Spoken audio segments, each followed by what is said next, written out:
and gentlemen, I'm really happy and proud to be here.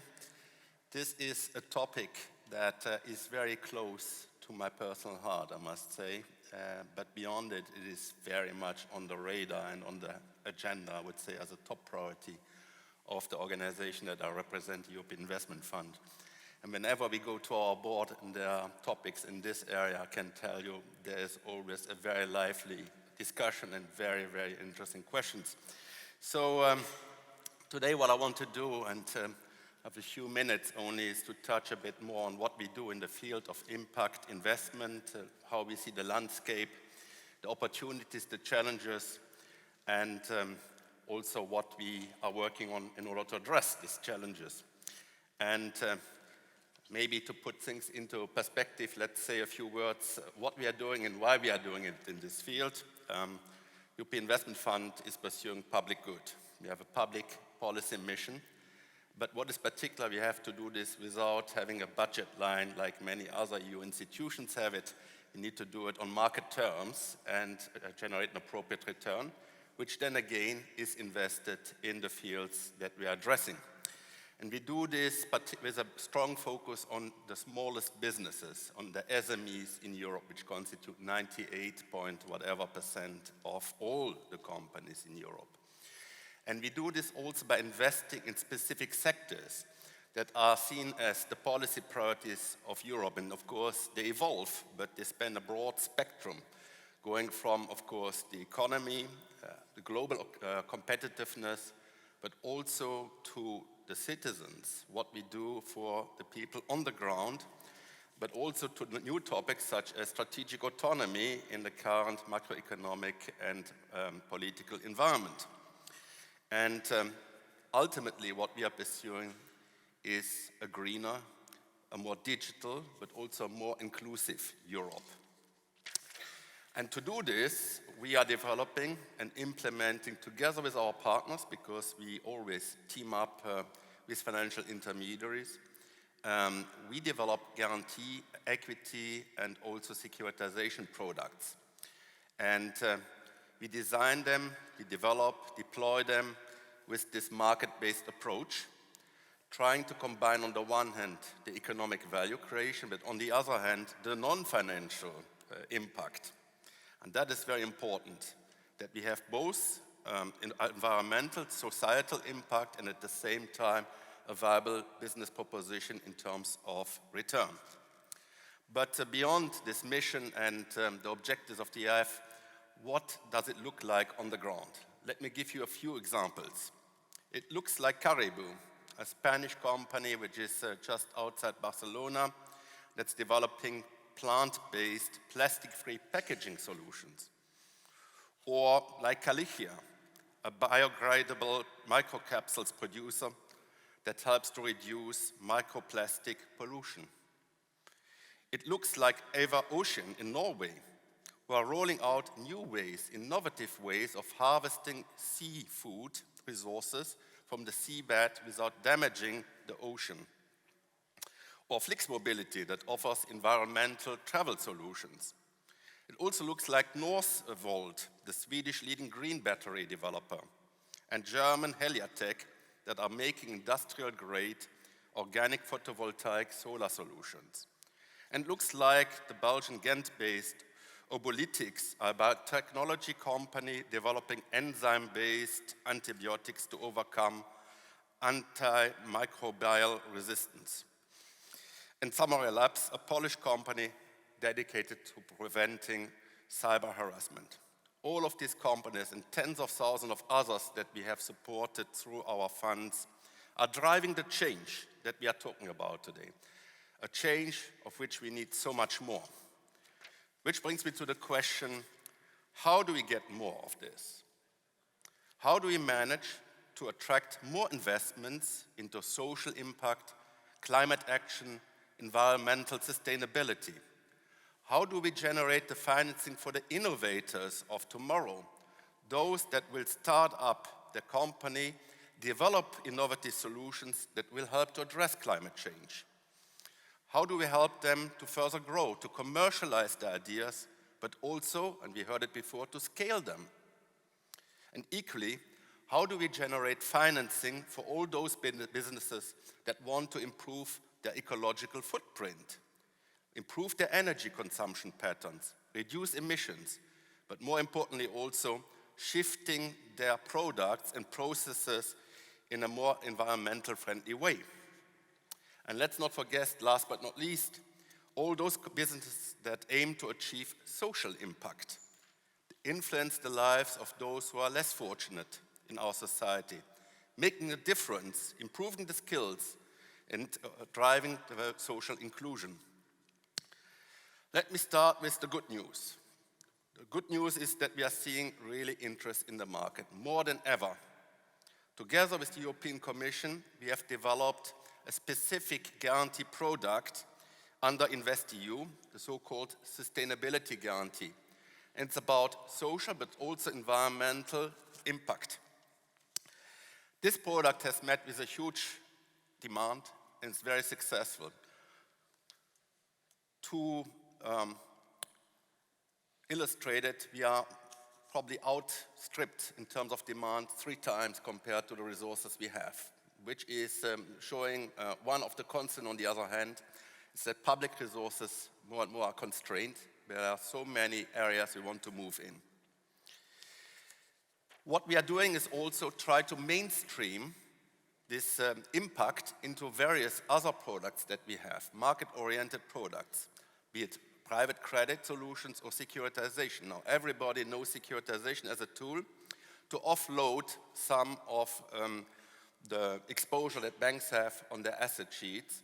And what we have introduced is the so-called use of proceeds. So in return for what we are doing, we're asking the banks to use the proceeds and to invest them into green or into social. And we measure that. And that allows us indeed to have a big impact on the market, reaching out to thousands of additional companies, particularly SMEs that otherwise would not have received this type of support. So what is important from our perspective is to make sure that we have the right type of product throughout the lifetime of the companies as they grow, so that we can always provide them the right solutions for their needs.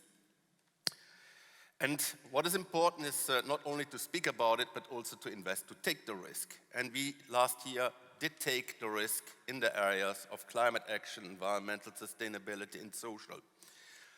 Focusing just on climate action and environmental sustainability, we committed more than 5 billion in these areas. And since we are teaming up with partners that share risk with us, private sector, but also public sector, we can leverage these resources to the tune of 14 billion. And this represents now already 1/3 of what we are doing, 50% more than what we did the year before, and we see the trend growing. Now, I don't mention this to highlight the work of the IF, but to make the point that this is an area, like many others, where it's important to partner up, to join forces, to act together. And as a financial institution that is pursuing the public good, we are looking more and more at other partners that have similar policy objectives, national promotional institutions, but also in the private sector. And I think it is starting to pay off in general. And this, again, is not certainly only the IF, but the global picture. If we look at clean energy in the years 2010 to 20, so over 10 years, the investments have roughly doubled. If you look then at a shorter period of 5 years, since 2000, or even less, 4 years since 2020, the investments have doubled again. And I'm looking here at the figures we have from the Global Impact Investing Network, which shows that between 2017 and 22, the impact investing assets under management grew at roughly 18% every year, from $95 billion to 213 billion. I think that is certainly an encouraging trend. And crucially, we also see that not only there was non-financial impact, so societal and environmental impact, but also a very good financial performance. So there is clearly movement in the right direction, but there's no reason for complacency. There is a lot to do, much more to do. Currently, we are facing a tough fundraising environment. That's in general the case for venture capital and private equity. but it's even more so in the area of impact, where the fundraising by impact startups fell by roughly 25% in the last years. At the same time, and that's certainly part of the challenge, there is no shortage of pressure on public resources and a lot to do.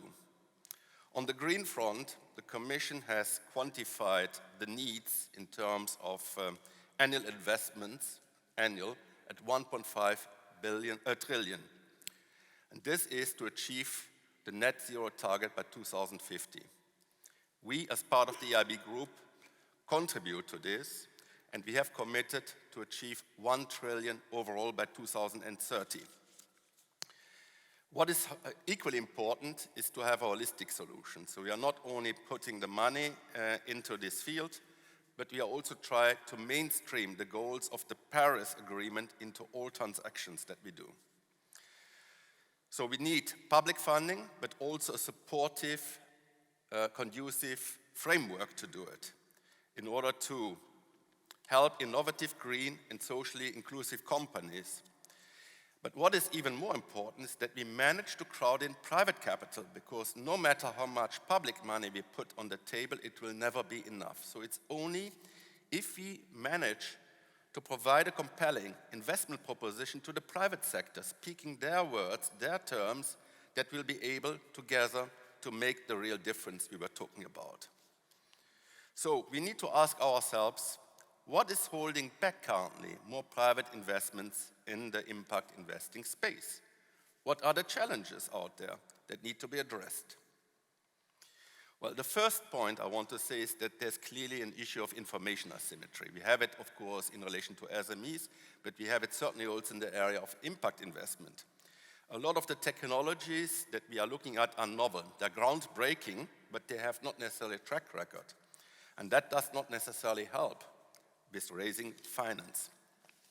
But as the technology is mature, and we have certainly areas like e-cars nowadays, solar panels, and many others, we also have more and more success stories. And what we need to do collectively is to communicate more on those. We need to demystify the sector that is considered to be, at this moment, a sector that makes a lot of sense for those like you around the table, but not necessarily in the broad public. They understand the meaning, but they don't see necessarily the financial returns that it brings. So we need to highlight also the potential that we see in terms of financial performance. And we need to stay, as a public sector, for the long term in order to have a signaling effect to the private sector. Another challenge I want to highlight is the fact that we have many different definitions, terminology, criteria. Even the programs that we are managing often reinvent the wheel and come up with different ways of defining what is green, or what is dark green, or yellow-green, or whatever.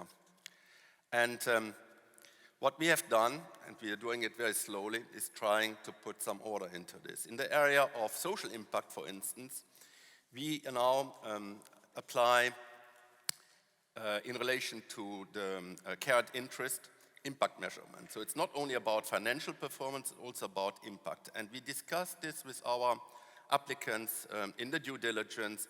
We try to develop together with them measurable KPIs, and we will measure them and we monitor them throughout the process. So the idea is here clearly to align financial performance with social impact. Now, as I said, there is no doubt that we currently have still some way to go. There are many, many definitions, and some of them may be more tuned towards bigger companies, not proportionate to SMEs. And so we have a debate ongoing at the political level, also with the European Commission, with many other organizations, to make sure that we have clarity, because clarity is what is needed for investors, particularly private investors, to come in on what is on the table and what are the criteria. In doing this, we need to accompany the various partners that we have, providing advisory support. It's very crucial for our intermediaries, but it's also crucial for the investors to address the information gap, to make the sector more accessible. And I think it's a global issue here, because we often have different frameworks at the EU level, at the global level, at the national level. And we have criteria which sometimes tend to be complicated. So what we really need is to have simple, measurable, and comparable criteria. Is that the case? I think not necessarily 100% at this moment. We need collectively to do better. This brings me to the next point, is the framework, the legal framework. It's key to have a stable regulatory environment that pushes in the right direction, but you need to get the balance right. Often what we see in certain areas that the advantages that we offer through our programs and the requirements that we put at the same are not necessarily in balance. And what this means, you have seen a few weeks ago in the farming sector. So I think it's really something we need to get right. Now, there has been a lot of progress in implementing a conducive framework, but it's still in transition, and it will be a bumpy road, we know that. As I'm speaking now, work is still in progress, but I'm confident that ultimately we will see emerge a greener economic framework that will factor in the financial and the non-financial impact. Another challenge that I would like to mention relates to innovation. A lot of the very groundbreaking technologies are already on the market, but not necessarily integrated. And we need also to make sure that they find their way into attractive applications, business propositions. We are there to support that. At the same time, it's also clear that a lot of new technologies still need to be invented. And again, it requires a continuum from research to the commercialization. I think we have heard several times before the importance of scale-up finance to make sure not only that we help companies to start, but also to scale up their solutions. Because the massive rollout of environmentally sustainable technologies will require significant financing. And let me mention in this context also the green infrastructure investments, an area where we see huge potential in Europe. It's an area also where we have indeed scale up our efforts. We started in 22 with some 600 million a year. Last year we did 1 billion of investment in this area, and this year we project to do 1.8 billion, and I think much more could be done. It's important that this money, which flows sometimes into bigger funds, is also used to scale up solutions, and that this type of sector attracts private capital. This is an area where we see a really prominent role where the private sector can make a difference. Now, talking about the opportunities, while we see indeed social and environmental climate impact very high on the public agenda and also more public resources redirected to it, there will always be pressures from all sides. But we know now that there is a viable investment proposition, and it is increasingly being seen. And so we need to do good, and we need to do well at the same time, creating financial return and tangible impact. A lot has been achieved in the recent years, in the blue economy, green tech, clean tech, and so on, and also in the growth of social impact funds. But if I have one message today, it would be a call to the asset owners, like us, to reconsider the relationship with value creation. We are on track, but more needs to be done. Impact investing is a path that may still be in flux, but there are ample opportunities as it grows. And most importantly, its investment proposition is as responsible as it is impactful. Let me conclude by saying, doing good and doing well, doing the right thing and doing it right is what European citizens expect from us. We are going to have to do this together, public and private partners. And I'm confident that together we can make a difference for the economy, but more importantly, for the planet and for our society alike. I thank you very much. Thank you so much. So maybe here's a race that Europe can still win.